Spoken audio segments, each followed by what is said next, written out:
السلام عليكم، مرحبا بكم في سلسله مطبخ مصطفى. اليوم ان شاء الله غادي نقدم لكم وصفه من الوصفات ديال العيد. اليوم ان شاء الله اخترت وصفه ديال حلوه ديال التمر. تحضير هذه الوصفه كنحتاجوا المقادير التاليه: عندنا نص كيلو ديال الدقيق، 250 غرام ديال الزبده تكون من النوع الجيد، عندنا هنايا واحد البيضه، هنا عندنا نصف كاس صغيور ديال الزيت ملي وزنته عطاني هنايا واحد 35 ملي حتى 40 ملي ديال الزيت، 3 معالق كبارين ديال المزهر، عندنا هنايا واحد نصف ساشي ديال فاني، عندنا 2 معالق كبارين ديال السكر كلاصي. هذه بالنسبه للعجين. دابا ندوزو بالنسبه ديال التمر. عندنا هنا نصف كيلو ديال التمر كيتشرى هكذا واجد، عندنا هنا معلقه كبيره ديال الزبده، عندنا هنا معلقه صغيره ديال القرفه، عندنا هنايا واحد 10 حتى 12 ديال الحبات ديال العود النوار اللي هي القرنفل، كنطحنوه مزيان، عندنا هنايا شويه ديال الماء الزهر اللي غنجمعوا به العقده ديال التمر ديالنا. دابا ندوزو للطريقه. اول حاجه غادي نعملوا الزبده ديالنا. كيف ما كتشوفوا عندنا الزبده ديالنا هنا لينه رطبه، كنجبدوها من الثلاجه قبل ما نخدموا بها، يعني خصنا تكون درجه حراره المطبخ. غادي نضيفوا البيض، غنضيفوا السكر،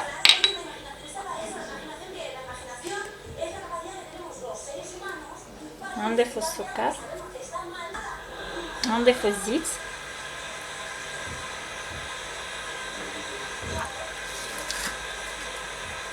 غنضيفوا شويه المزهر، وغادي نبداو كنحاولوا نخلطوا الزبده ديالنا مزيان مع باقي المكونات.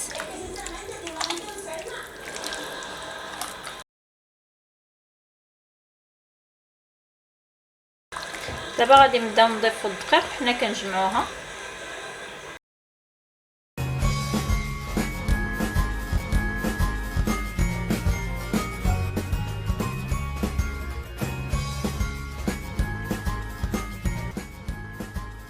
غادي نبقاو حتى نجمعوها كامله، وغادي نعملوها ساعتي غادي نعملوها في شي بلاستيكه وندخلوها للثلاجه ترتاح واحد ربع ساعه بعد ما نحضروا العقده ديال التمر.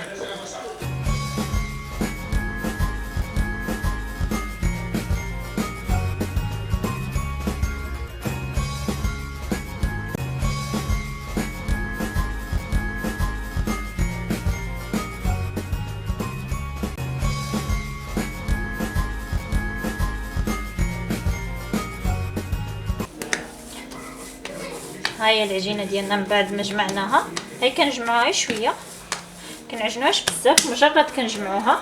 هانتوما كيف ما كتشوفوا العجينه ديالنا راها رطبه. غنعملوها بابي سلوفان وغادي ندخلوها للثلاجه مده ربع ساعه بعد ما نحضروا العجينه ديال التمر ديالنا. غير ترتاح لان كتعرفوا الزبده دائما خصها ترتاح. ها هي كيف ما كتشوفوا العجينه ديالنا رطبه، كتجي فتيه غزاله بهاد المقادير. عندنا العقده التمر ديالنا، غادي نضيفوا له زبده، معلقه كبيره ديال الزبده، نضيفوا له شويه ديال عود النوار، قرفه،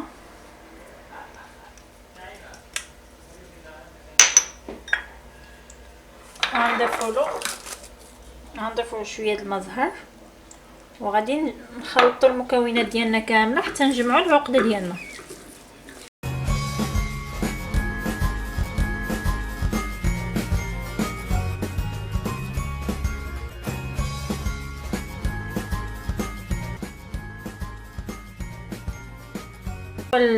هاي العجينه التمر ديالنا من بعد ما جمعناها كيف ما كتشوفوا.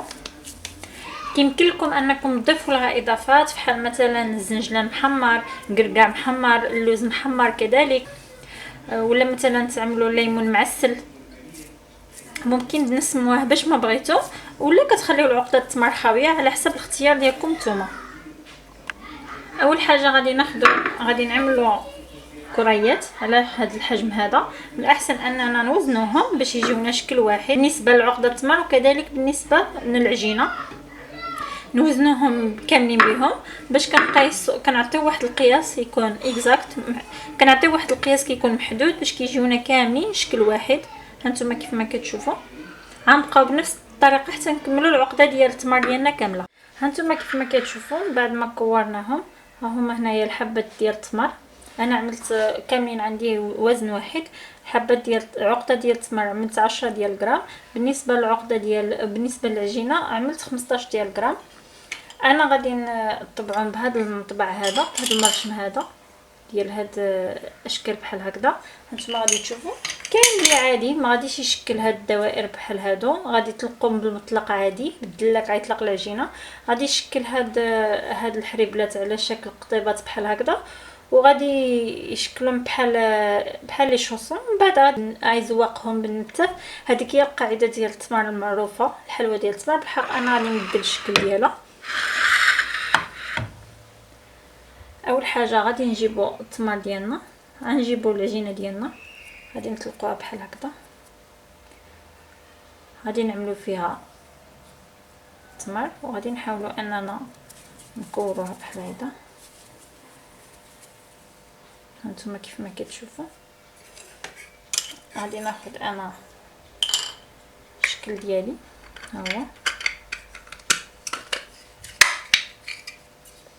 غادي ناخذ كيف ما كتشوفوا. غادي نعمل اول حاجه نكورو بحال هكذا. غادي نحشي وغادي نعمل الكره ديالي من تحت من داخل ديال هذا الشكل هذا، وغادي نطبع مزيان. غادي ناخذ الشكل ديالنا بحال هكذا. هذا المرشم هذا ديالنا من الاحسن اننا نعملوه. غادي نضغطوا عليه مزيان. ها هو كنبقاو بنفس الطريقه حتى نساليوهم كاملين. نعاودكم بطريقه اخرى. غادي ناخذوا العجينه ديالنا بحال هكذا نبسطوها على شكل دائري. غادي نجيبوا العقده التمر ديالنا كيف ما كتشوفوا. نحاولوا اننا نشدو بحال هكذا وغادي نشكلوا دوائر. غادي نكوروها على شكل كريات. هذا هو الشكل ديالها. غادي ناخذوا المرشم ديالنا. غادي نكونوا من الاحسن عملنا له الدقيق باش ما يلصقناش. غادي ناخذوا كرايه ديالنا كيف ما كتشوفوا بحال هكذا.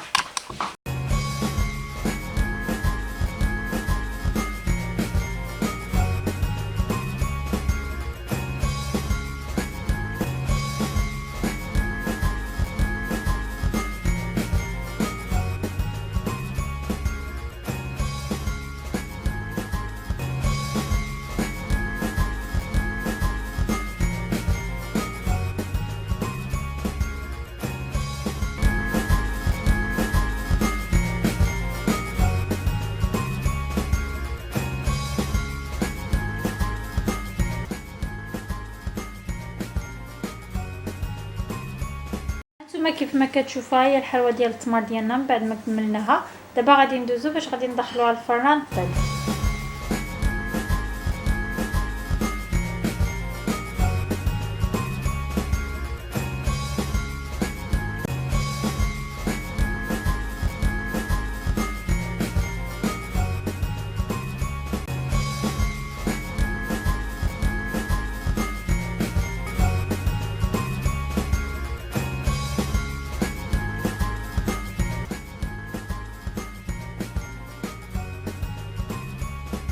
وطبعا ما تنسوش الاشتراك في الصفحة ديالي عبر الفيسبوك او الموقع اللي هو عبر الانترنت، وتابوناو في لاشين ديالي في اليوتيوب.